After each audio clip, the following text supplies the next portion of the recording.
Hi there and welcome to Manchester Methodist Junior Church. Happy Advent. We're now in the first week of Advent, which marks the 4 weeks up to Christmas. I don't know about you, but I'm a little bit excited. How about you, Lucy? Yeah. So you might notice that we are in semi-darkness. Why, might you ask? Well, it has absolutely nothing to do with the fact that I haven't got the lights on or I can't record properly, although, you know, it could be blamed for that. It has more to do with our Bible story for today. Sitting in the dark makes me ask, who is afraid of the dark? Why are we afraid of the dark? They're very good questions, Lucy. And we might not know the answers to those questions. Perhaps, as the saying goes, it's in our genes. Our ancestors' fear of fierce creatures or scary animals or enemies attacking under the cover of darkness may just become part of our being. And even though for most of us, all those circumstances don't really apply anymore, it's hard for us to understand why we're scared of the dark. What can we do about it? At night time, for me to sleep, I like to have no lights on whatsoever, not even the light from an alarm clock. However, when my children were little, when Lucy was little, she liked to have a night light on to help her fall asleep. But the darkness of nighttime is not the only sort of darkness. That's right. We talk about people living in darkness, don't we? People who are lonely, bereaved, sad, or suffering from mental health issues may talk of going through a dark time. I wonder why we use that kind of language.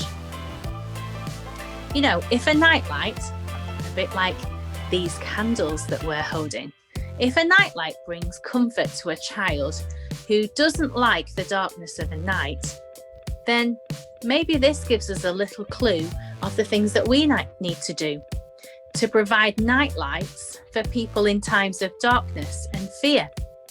That's right. Shine the light of Jesus into people's lives. Share with them your time, your love, your hope, and tell them about Jesus. Yeah, our reading today is from the Gospel of Mark, chapter 13, verses 24 to 37. It's one of our longer readings, but it talks about the return of Jesus. There's just a few verses in the middle I'd like to share with you. From verse 32 to 35. No one knows when the day or time will be, not the angels in heaven, not even the Son. Only the Father knows. Be careful. Always be ready, because you don't know when the time will be. It's like a man who goes on a trip. He leaves his house and lets his servants take care of it, each one given a special job to do.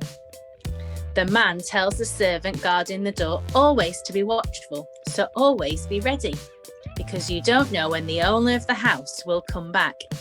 It might be in the evening, or at midnight, or in the morning, or while it's still dark, or when the sun rises.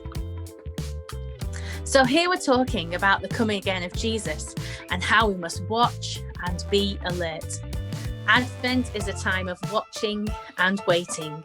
And as we do so, let's be ready, even on the days when we are feeling like we're in the darkness. When our days feel dark, let us ask Jesus to shine his light and love into our lives so that we can do the same for others. Let us pray. God of light and night, you are to be found whenever at dusk or dawn. Sometimes the light seems far and the night seems long. May I find comfort whenever in the soft night or in the kind dawn, knowing that you both created and you wait for me as I wait for you. Amen. Amen. Don't forget to print out your worksheets and colouring sheets too. And it's also the start of Advent. And on the website, you'll find a special Advent colouring sheet to colour and place in your window. Perhaps you can colour one in for someone else. And also on the 1st of December, we have our virtual Advent calendar. So check that out and see who you can spot that you might know. There's also a random act of kindness for every day. So I look forward to hearing about all the things that you're doing and all the different ways that you are helping to take the light of Christ to people this week. Have a great week. Bye.